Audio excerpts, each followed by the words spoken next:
નમસ્કાર ખેડૂત મિત્રો, આજે તારીખ 20/8/2025 અને આજે ઘણી બધા આપણા એરિયાની અંદર ખૂબ સારો વરસાદનું વાતાવરણ બન્યું છે અને ખૂબ સારા વરસાદ વરી રહ્યા છે. તો આ સમય છે આપણે મગફળીની અંદર ફૂગ આવે છે, સફેદ ફૂગ છે, કાળી ફૂગ છે, મૂંડા છે.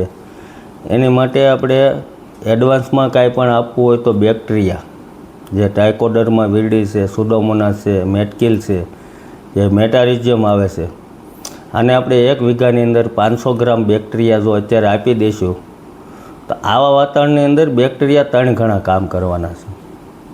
ભલે પછી આપણે ફૂગનાશક દવાના સ્પ્રે કરવાના હોય તો હજી ઘણી બધી આગાહી છે. આજે 20 તારીખ થઈ છે અને 27 તારીખ સુધીની આગાહી હોય તો ત્યાં સુધી આપણે દવાનો છંટકાવ કરી શકીએ એમ નથી. અને અત્યારે ઘણા બધા ખેડૂત મિત્રોને કદાચ ફૂગ ન દેખાતી હોય તો કાલે સવારમાં વાડીએ જઈ અને મગફળીની અંદર આમ પાછી પાડીને જોવાનું છે.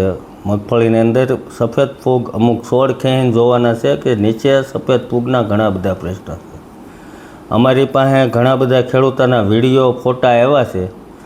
તો એની અંદર સફેદ ફૂગ જે એટલી બધી ડેવલપ થઈ ગઈ છે કે અંદર સિંગ જ નથી નીકળતી, ખાલી છોડ ખેંચે એટલે છોડ જ આવે છે, મોટી સિંગ બધી તૂટી જાય છે.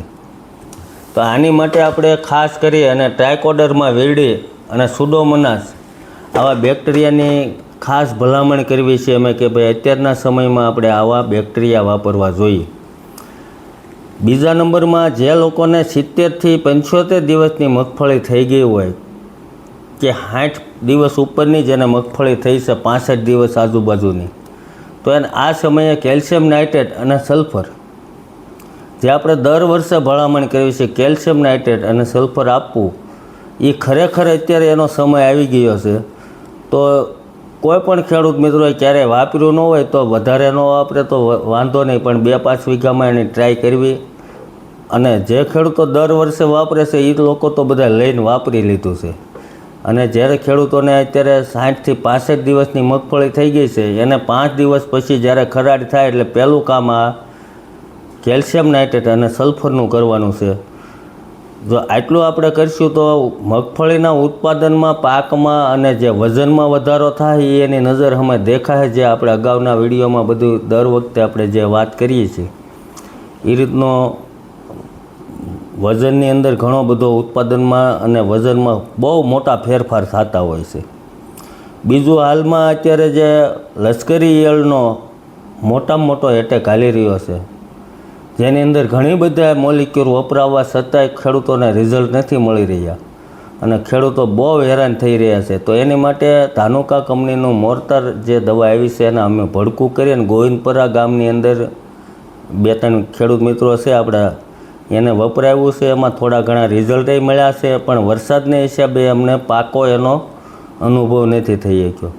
પણ 100% રિઝલ્ટ માટે વરસાદ જ્યારે ન હોય ત્યારે એનું ભડકું કરી અને 1 વીઘે 50 ગ્રામ મોર્ટાર જો નાખવામાં આવે તો એનું સારામાં સારું પરિણામ મળે એમ છે.